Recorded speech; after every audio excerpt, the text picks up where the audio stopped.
Bagaimana kamu mengenal Islam pertama kali? Bagaimana perasaanmu ketika bersyahadat? Apa yang paling mengesankanmu tentang Islam?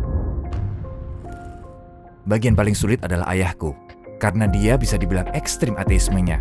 Jadi aku menunggu setahun sebelum memberitahunya aku masuk Islam. Dan dia berteriak, menghina aku. Karena kalian muslim makanya terjadi perang. Katanya kalau mengikuti Bible, kamu akan berbuat seperti teroris. Kamu gak akan melakukan hal-hal gila seperti sekarang.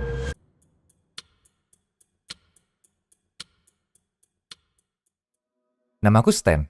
Aku berasal dari Belgia, aslinya dari Brussel, dan sekarang tinggal di Turki untuk Erasmus, pertukaran pelajar dalam bidang ilmu hukum. Umurku 23 tahun dan alhamdulillah sudah 6 tahun, aku masuk Islam.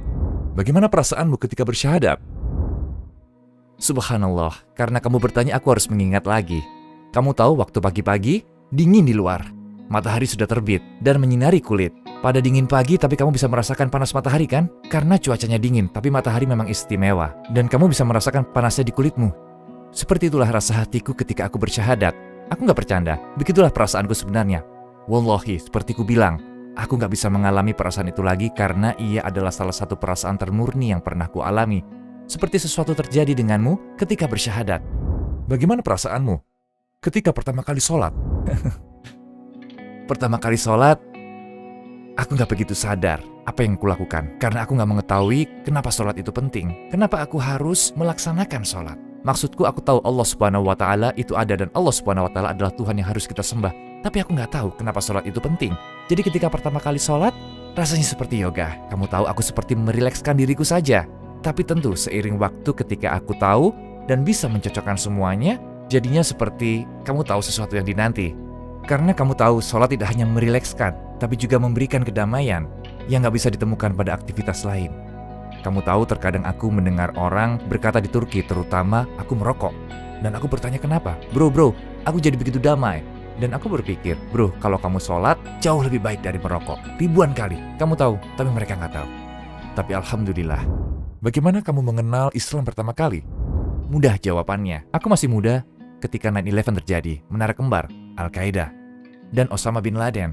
Dua frasa ini adalah yang pertama yang kuhubungkan dengan Islam. Jadi itulah cara di mana Islam masuk dalam hidup kami bagi seluruh masyarakat Belgia. Kenapa kamu memilih Islam dan bukan agama lain? Kamu tahu, bukan aku yang memilih Islam. Karena masuk Islam adalah petunjuk dari Allah Subhanahu wa Ta'ala. Tapi alhamdulillah, nikmat yang besar bahwa aku masuk Islam. Dan terutama, kisahku sedikit unik. Karena dulu aku gak percaya agama apapun. Aku benar-benar ateis. Tapi alasan kenapa Islam bagiku agama yang benar. Dalam agama tentu, kita punya yang dipanggil tauhid, keesaan Tuhan. Dan konsep Islam sangat jelas. Itulah kenapa Islam bagiku adalah agama paling murni. Karena yang paling dekat dengan sumber asalnya. Bagaimana orang di sekelilingmu bereaksi ketika kamu masuk Islam?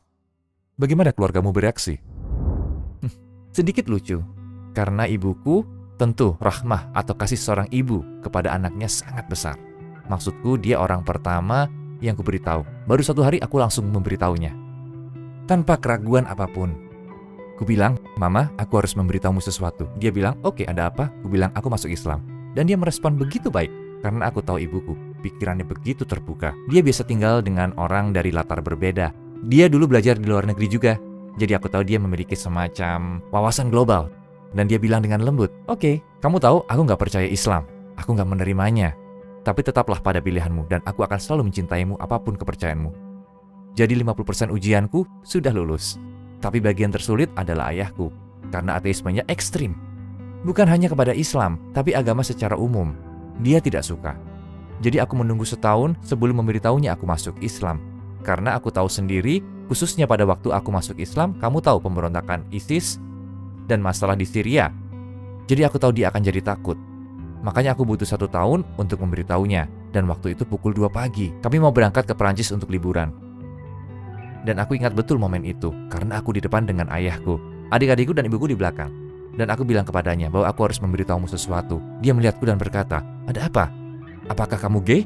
Aku bilang enggak, aku bukan gay, bukan itu masalahnya. Jadi apa masalahnya? Jadi ku bilang, Papa, kamu akan menemukan sebuah Quran dalam kamarku, juga sajadah tempat sholat.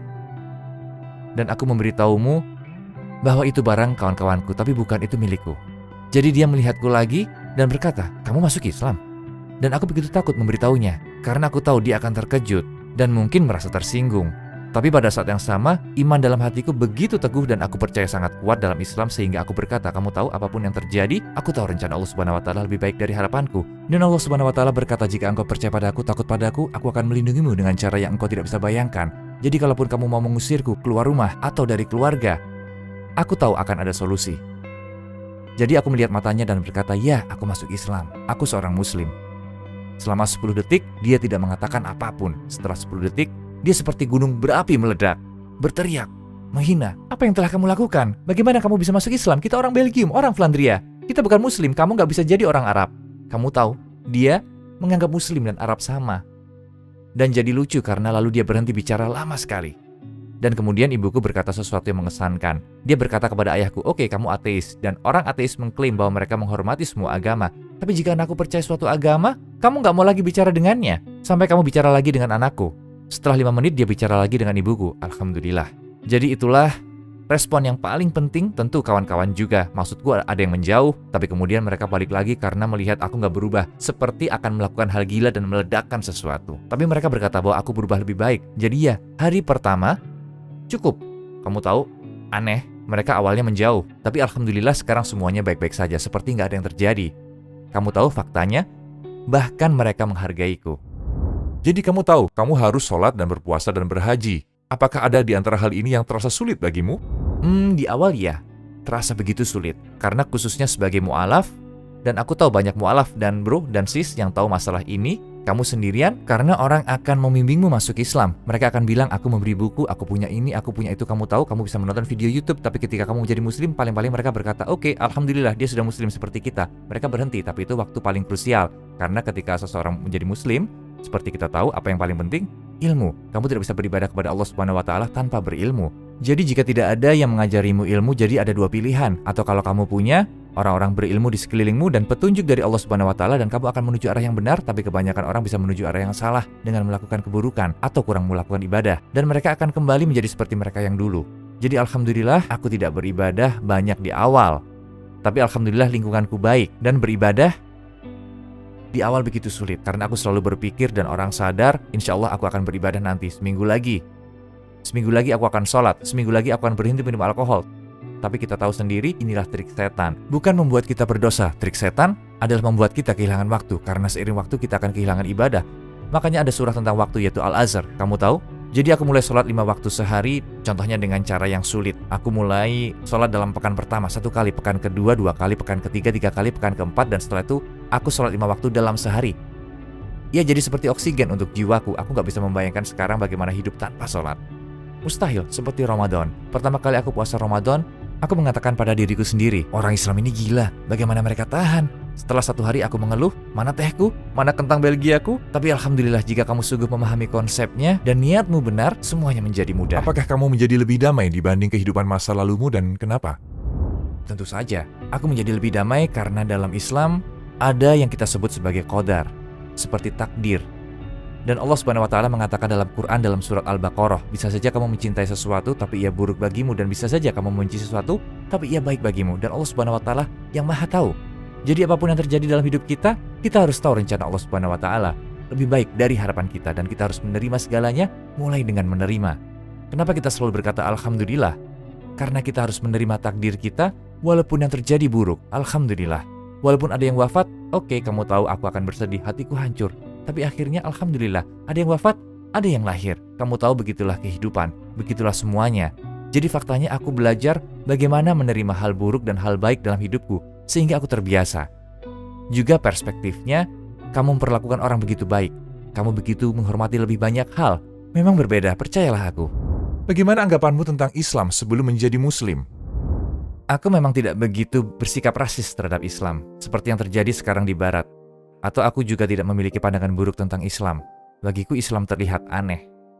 Seperti jika aku bilang kepadamu, Hinduisme sepertinya oke, kamu tahu apa itu Hinduisme, tapi kamu nggak mengerti secara jelas konsepnya. Jadi bukannya aku begitu tertarik dengan Islam, dan pada saat yang sama aku juga tidak begitu peduli dengannya. Ya seperti sesuatu yang jauh dariku. Jadi aku tidak pernah berpikir, kamu tahu, menyukai agamamu secara umum. Aku tidak pernah berpikir bahwa aku akan menganut Islam, karena ateismeku dulu kuat.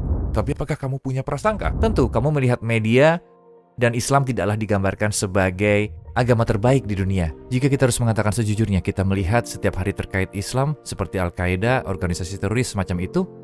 Jadi sedikit hal-hal yang ku ketahui tentang Islam itu buruk. Tapi pada saat yang sama, aku juga menjadi terpengaruh. Jadi aku cukup terpengaruh, sehingga aku tidak mengarah ke Islam. Karena di Belgia kami menghubungkan Muslim, terutama dengan orang-orang kelas bawah. Kita harus objektif, karena reputasi Muslim memang buruk. Maksudku, mereka kebanyakannya terlibat tindakan kriminal, atau terkadang mereka benar-benar dianggap buruk oleh masyarakat. Aku pikir kebanyakan orang di Eropa menjauh dari Islam, karena mereka benar-benar tidak mengenal Islam dan tidak mengenal budayanya. Kenapa kamu tidak bertahan sebagai penganut Kristen dan kamu merasa perlu mencari lebih lanjut?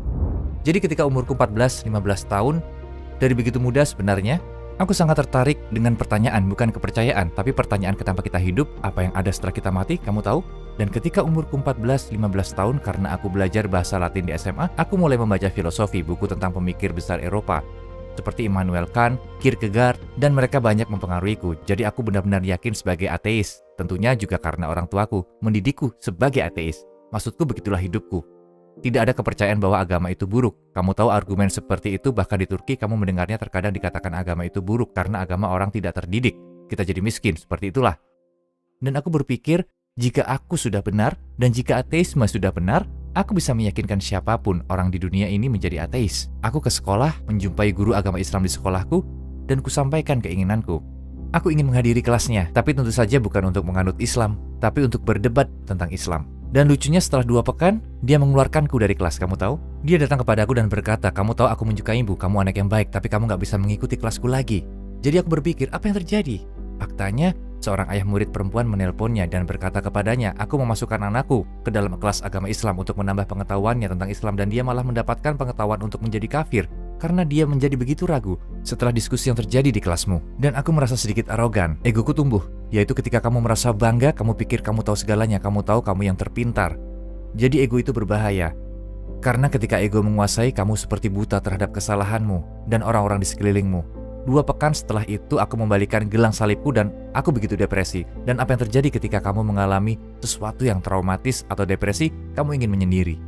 Bayangkan kamu sedang patah hati, kamu gak mau berbuat apa-apa, kamu hanya mau tetap di kamar, gak mau bertemu, kamu tahu, gak mau diganggu, bahkan oleh ibumu mau bertemu. Jika dia datang dan bertanya, aku hanya mau menyendiri sementara waktu. Dan aku pergi ke Bolivia, suatu negara di Amerika Selatan. Dan Bolivia adalah salah satu negara termiskin di Amerika Selatan. Dan waktu itu aku bekerja untuk anak yatim. Aku melakukan kegiatan kemanusiaan ketika di Bolivia. Sungguh indah, karena anak-anak yatim ini mungkin umur mereka 5-6 tahun. Dan mereka lebih bahagia dari kita semua hari ini sekarang. Kamu tahu, aku mengeluh, mana wifi, mana listrik, kenapa iPadku gak berfungsi? Dan anak-anak ini mereka bermain dengan kertas kecil dan mereka begitu gembira. Dan bukan hanya karena orang terkadang mengatakan mereka beragama karena mereka gak tahu lebih lanjut apa yang terjadi. Tapi orang-orang ini punya TV. Mereka juga ada penyanyi rap terkenal, pemain sepak bola terkenal, perempuan-perempuan cantik, dan mobil-mobil besar. Jadi bagaimana mungkin? Dan aku bertanya kepada seorang anak yatim. Dan dia berkata, kamu tahu? Jawabannya begitu mudah. Tuhan mengambil ayahku, Tuhan mengambil ibuku, sehingga aku sendirian bersama Tuhan. Dan begitu terkejutnya aku dengan jawabannya. Kamu tahu, dan khususnya karena anak yatim itu kamu tahu telah berhasil menyentuh hatimu paling dalam. Karena bahkan Rasulullah SAW adalah anak yatim. Dan aku mulai berpikir, karena di Belgia agama dianggap buruk, Muslim teroris, Yahudi pencuri, Kristen pedofil, dan aku berpikir sebaliknya di Amerika Selatan agama adalah sesuatu yang sangat indah karena agama orang bersama, karena agama orang bisa hidup. Kamu tahu.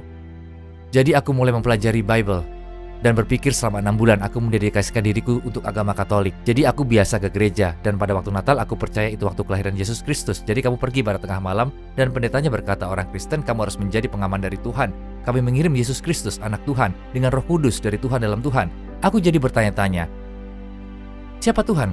Kamu tahu? Karena tauhid adalah basis agama kita. Kita perlu tahu siapa pencipta kita. Jadi bayangkan ketiga itu adalah penciptaku. Kenapa aku berdoa menghadap salib? Kenapa aku berdoa menghadap Maria?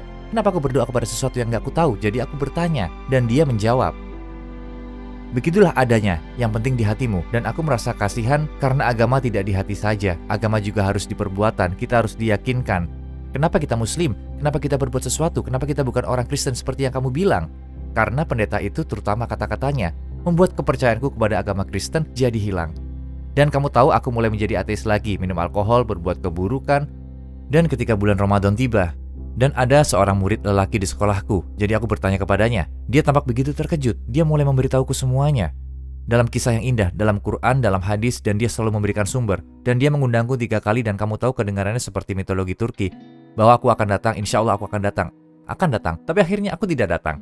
Dan ketiga kalinya dia berkata, aku mengagumi kepribadianmu.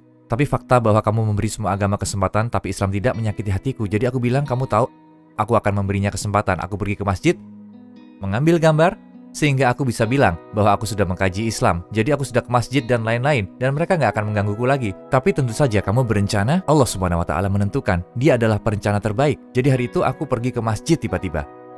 Dan lucunya karena orang pertama yang kulihat adalah seseorang dengan janggut panjang, berpakaian Arab, dan kamu tahu, orang-orang inilah yang dilihat di TV, yang digambarkan sebagai ISIS atau organisasi buruk lainnya. Jadi aku berpikir, oke, aku harus keluar atau akan dibunuh. Tapi malah dengan ramah, Assalamualaikum bro, kamu mau minum teh? Kamu tahu aku hanya mau mengunjungi masjid ini.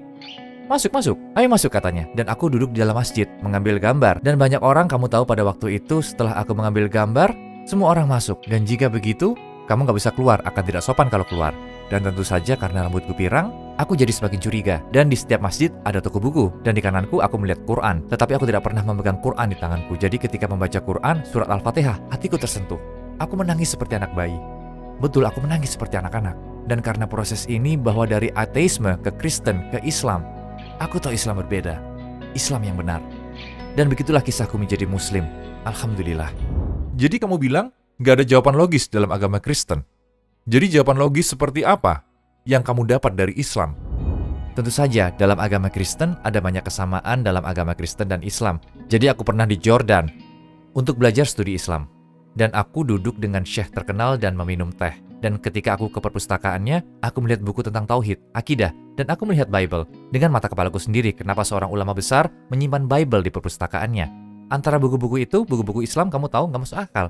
Jadi aku mendatangi syekh itu dan bertanya kenapa ada Bible dalam perpustakaanmu. Dia menjawab, setelah serangan teroris, ada seorang lelaki Syria di Jordan, seorang Kristen, dan dia datang ke rumahku. Berlari, dia tinggal dekat rumahku dan dia berteriak dan menghinaku.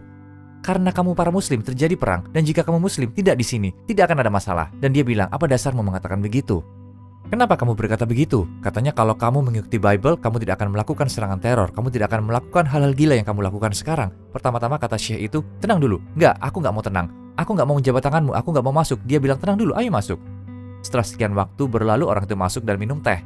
Lalu syekh itu berkata, ayo bersepakat. Aku membaca Bible-mu dan kamu membaca Quran. Setelah kamu membaca Quran, datang lagi ke sini. Aku akan mulai membaca Bible dan kita bisa berdiskusi tentangnya. Dia menjawab, oke, dia setuju. Setelah 4 hari, orang itu datang lagi ke rumah syekh itu dan mengetuk pintu. Syekh itu terkejut dan berkata, kenapa dia mengetuk pintuku setelah 4 hari? Mustahil dia sudah selesai membaca Quran. Maksudku bisa saja, tapi akan aneh kalau bisa membaca Quran dalam 4 hari. Dan orang tersebut berkata kepada syekh itu, kamu tahu, aku merasa gak enak telah menghinamu, telah mengatakan hal-hal buruk tentang Islam karena ketika aku membaca Quran, bahkan di awal-awal di surah Ali Imran, surah Maryam, kamu mencintai Yesus lebih dari kami, kamu berbicara begitu banyak tentang Yesus di dalam Quran, Zakaria dan Maryam. Sepertinya semua kisah mereka lebih lengkap di dalam Quran. Dan akhirnya orang tersebut bahkan masuk Islam. Jadi syekh itu mengatakan aku bahkan tidak menyentuh Bible. Kamu tahu orang tersebut datang sendiri kepadaku, seperti sudah ditakdirkan dia datang kepadaku mencari Islam, tanpa berbuat apapun. Kamu tahu, subhanallah. Kita percaya apa yang telah dikatakan Tuhan kepada Yesus. Tapi kita percaya Bible pertama, kamu tahu, bukan Bible yang ada sekarang. Karena kata-kata dalam Bible sekarang telah diubah dan kamu bisa melihat jelas di Bible. Contohnya, ketika membaca Bible, kamu bisa lihat bahwa Tuhan digambarkan hampir seperti manusia di dalam Bible. Kamu tahu dalam Bible kamu akan membaca banyak kali bahwa Tuhan diciptakan dan Tuhan tidur, Tuhan beristirahat. Dan kita tidak punya konsep ini dalam Islam, karena bagi kita Allah Subhanahu wa Ta'ala adalah yang Maha Kuasa, yang Maha Agung, yang Maha Kuat. Jadi kita tidak tahu, kita bahkan tidak bisa membandingkannya dengan sesuatu di dunia ini. Ini hal logis pertama, karena jika kita menyembah sesuatu seperti kita, ia tidak akan punya kekuatan. Seperti ia akan punya kekuatan sama seperti kita. Jadi Allah Subhanahu wa Ta'ala yang Maha Kuasa, itulah kenapa kita harus menyembahnya. Dia bisa mewujudkan segala sesuatu. Dan hal logis kedua adalah aturannya, akhlak etika yang kita perlu punyai sebagai muslim. Sungguh lucu ketika aku melihat orang-orang Eropa datang ke Turki contohnya dan berkata kamu tidak boleh mencuri, kamu tidak boleh minum alkohol, karena sebagai muslim kita sudah tahu hal ini sejak 1400 tahun yang lalu. Dan subhanallah, lihat bagaimana zaman berubah. Sekarang kita harus diingatkan oleh orang non-muslim tentang aturan Islam sendiri. Harus dipikirkan dalam-dalam. Apa yang paling mengesankanmu tentang Islam? Pertama-tama aku akan bilang persaudaraannya. Tidak ada agama lain seperti Islam dengan persaudaraannya. Dan kamu bisa merasakan persaudaraan ini dalam hal-hal kecil. hal-hal yang didengar. Misalnya hal kecil seperti Assalamualaikum, kami mengharapkan rahmat bagi seseorang. Dan itu kalimat umum. Jika kamu ke Asia, Afrika, semua orang, setiap muslim akan menyapa muslim lain dengan Assalamualaikum. Jadi kita memiliki rasa kasih. Seperti ini antara kita. Ketika kamu melakukan hal buruk dan aku tahu kamu sebenarnya orang baik, aku akan memaafkanmu lebih mudah. Tapi ketika seseorang yang bukan muslim menyerang kita, mengolok-olok kita, melakukan hal buruk kepada kita, kamu melihat hal ini terjadi begitu banyak, khususnya pada tahun 2019. Semua orang menyerang muslim. Di seluruh dunia, kita diserang. Kamu tahu, di Australia, seorang perempuan berhijab diserang, bahkan di Turki. Terkadang perempuan berhijab diserang, tapi tetap saja kita punya rasa kasih. Jika seseorang menjadi korban, kita menerimanya lagi dalam komunitas kita, dan kita melindungi satu sama lain. Dan ini sungguh indah. Apa yang ingin kamu katakan kepada orang Kristen dan ateis yang sedang menontonmu sekarang? Pertama-tama aku berkata, jangan takut untuk mencari kebenaran pada agama lain dan jangan takut untuk bertanya. Jangan merasa terlalu bangga juga. Jangan takut untuk mengkaji agama lain karena nggak apa-apa. Jika nggak tahu, bahkan sebelumnya, aku jauh dari kebenaran. Dan aku juga nggak tahu banyak hal. Tapi yang buruk adalah jika kamu nggak ingin tahu. Karena dalam dunia sekarang, dengan media sosial, sangat mudah untuk tahu tentang agama dan orang secara umum. Kamu buka HP-mu dan kamu lihat hal-hal yang terjadi di Turki, di negara-negara Arab, dan kamu bisa menonton ulama terbaik dalam 5 menit di iPhone-mu. Hal-hal ini kita tidak punya sebelumnya. Sekarang jauh lebih mudah untuk mencari tahu tentang Islam. Dan terutama, jangan percaya begitu saja kepada media karena aku juga melihat media sebelumnya. Dan jika aku mengikuti media begitu saja, kupikir aku tidak akan berada di sini di Turki bukan hanya sebagai muslim, tapi juga sebagai manusia. Media membuat orang terpecah belah. Ada polarisasi yang tajam antara satu sama lain. Dan kita yang Kristen, Muslim, Yahudi, dari manapun kita berasal, dimanapun kita berada, kemanapun kita pergi. Dulu hubungan kita erat, kamu tahu? Jadi aku bilang cari tahu saja, jangan takut terhadap Islam, karena ia akan mengubah hidupmu dengan cara yang sangat baik. Hebat sekali, aku sangat gembira bertemu denganmu.